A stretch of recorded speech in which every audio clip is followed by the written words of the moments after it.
O labing makagagahom nga amay namon sa langit, mahinuklugon nga laon nga tagtugas ang langit, hangin, kalayo, tubig kag duta.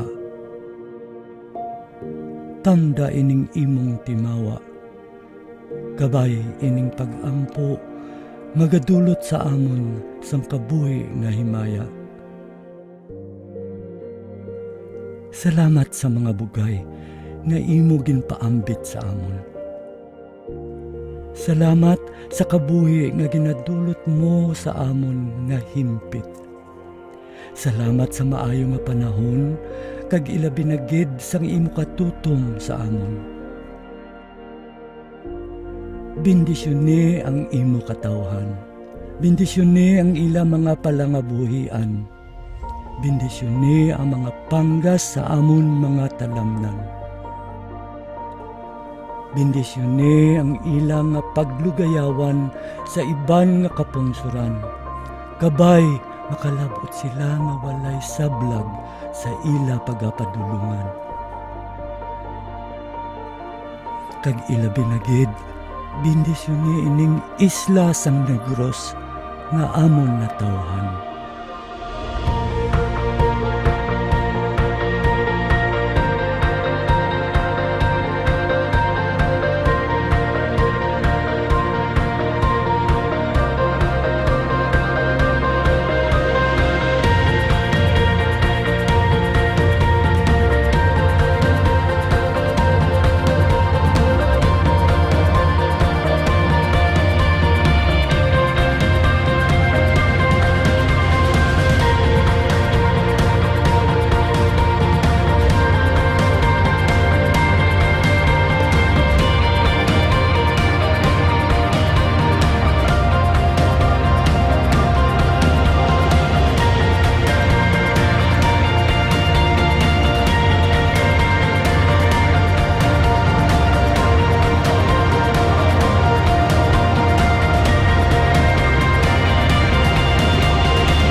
Kinahalad namon ang ining pag-ampo para sa imo kadayawan.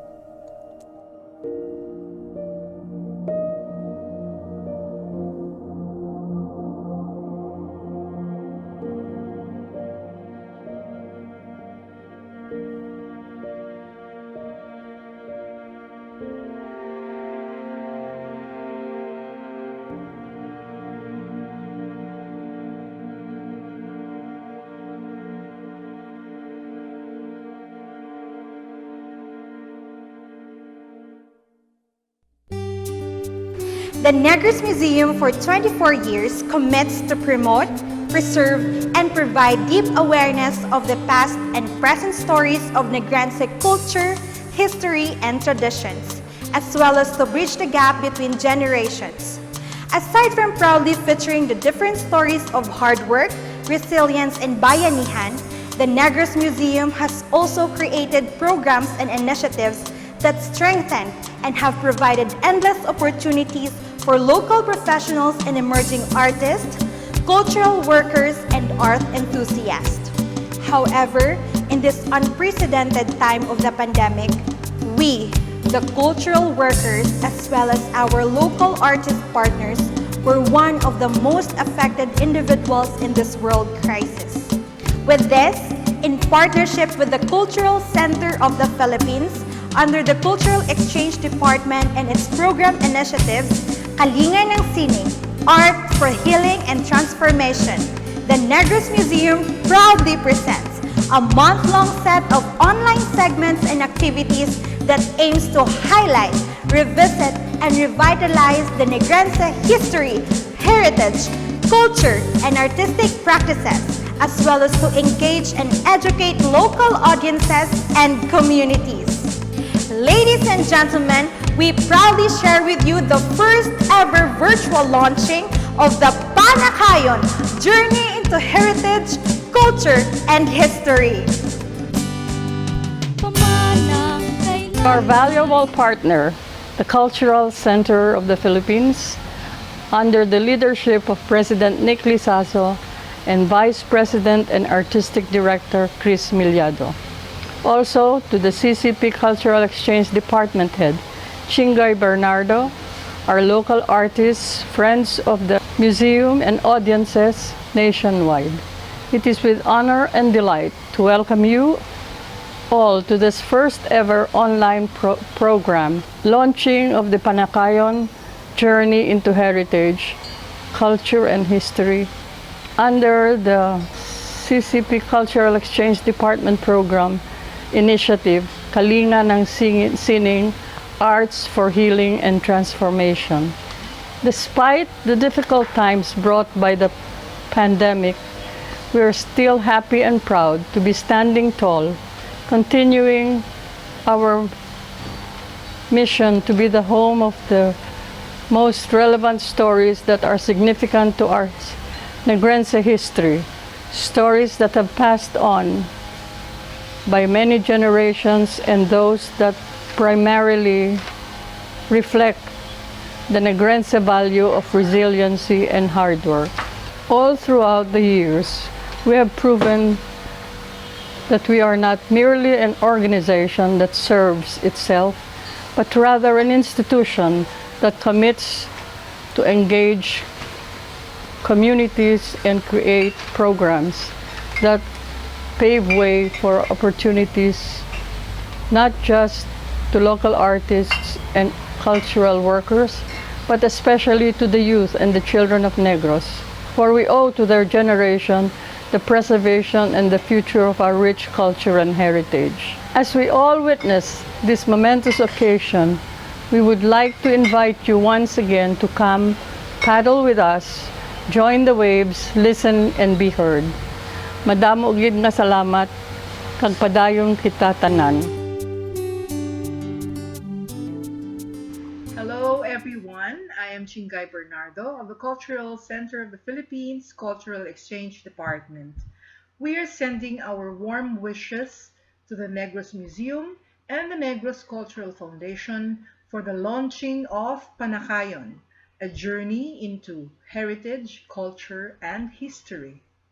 We are happy to be able to provide support for this worthy project through our Kalinga ng Sining Subsistence Grants Program for 2020.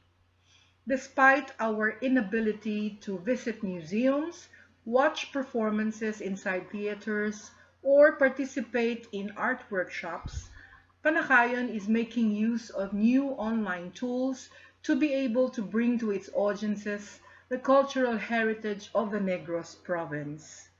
We have yet to overcome this pandemic, but with the initiatives such as Panakayon, we are confident that we can survive the present challenges and we can use art and creativity to bring joy, peace, and comfort to one another.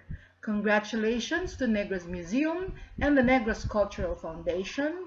Mabuhay and all the best.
Mr. Chris Miliado, the Vice President and Artistic Director of the Cultural Center of the Philippines, The Cultural Exchange Department, in its program initiative Kalinga ng Sining Arts for Healing and Transformation, headed by Carmencita Chingay Bernardo. We, in the provincial government of Negros Occidental, through the Provincial Tourism Office, appreciate Panakayon, being a month-long virtual program highlighting our local artists, art practices, history, heritage, and tradition. It is indeed admirable that in times of pandemic, we continue to engage in educating our community in time for celebration of World Tourism Day on September and the Provincial Tourism Month, with the theme Tourism Building Peace, Fostering Knowledge. We recognize your partnership with the Negros Cultural Foundation and the Negros Museum, headed by Director Tanya Lopez, in launching the Panakayon Journey into Heritage, Culture, and History in response to the COVID-19 pandemic. This is indeed in line with our programs to cultivate and create awareness on cultural worth and value. By way of highlighting our local arts and artists, our heritage and tradition, we create a bond among us.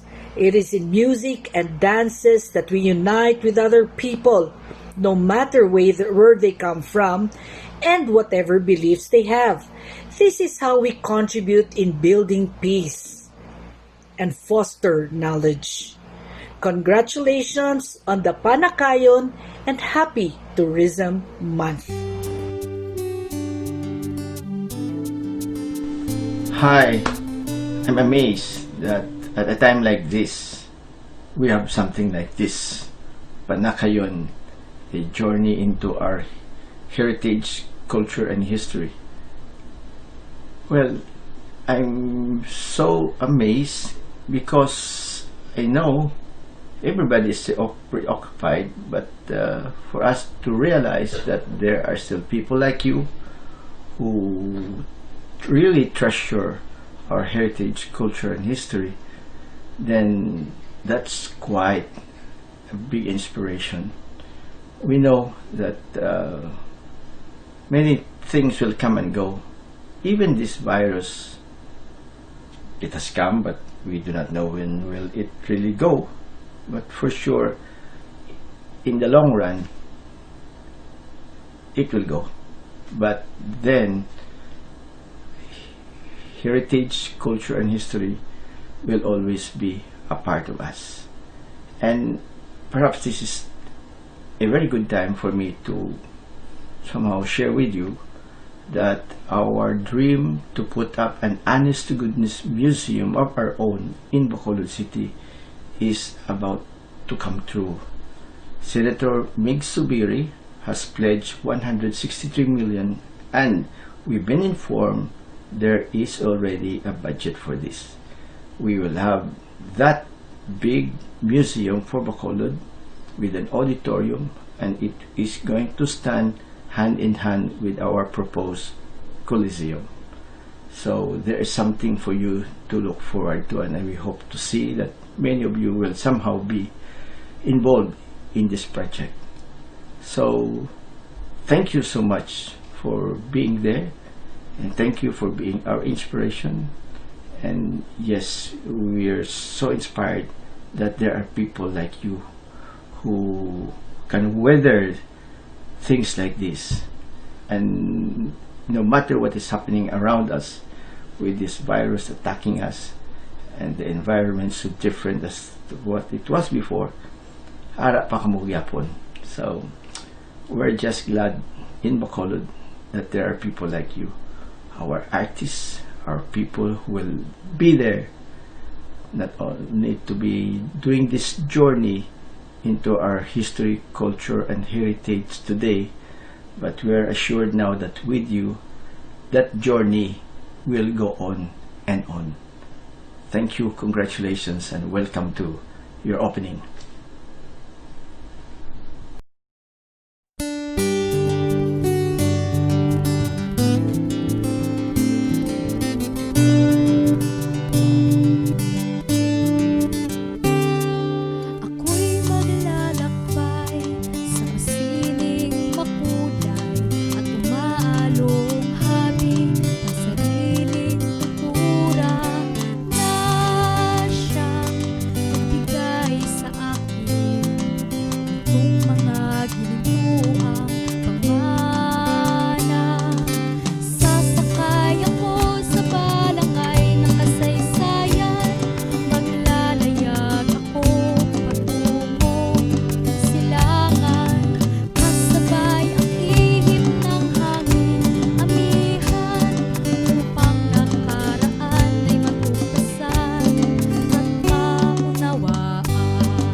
in the Negros Cultural Foundation and the Negros Museum would like to thank the Cultural Center of the Philippines, Kaisa sa Sining Outreach Program, for their support in involving us to be part of Kalinga sa Sining and to be able to share the museum education programs online for our different audiences and our constituents.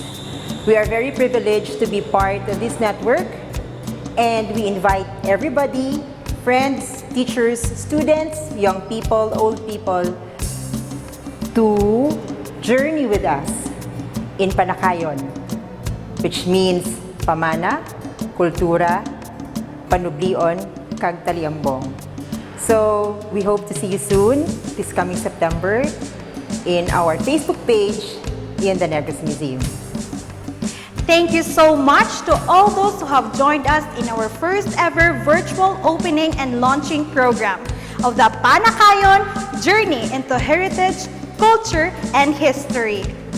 Before we formally end our opening program, we would like to once again acknowledge our partners who made this endeavor possible. Cultural Center of the Philippines, Negros Cultural Foundation Incorporated, Province of Negros Occidental, Bacolod City Mayor's Office. After this, kindly watch out for our first segment later at 6 o'clock p.m., which can be seen on our Facebook, Instagram page, and YouTube channel. See you and have a good day. Kailan ba'y di matutupad?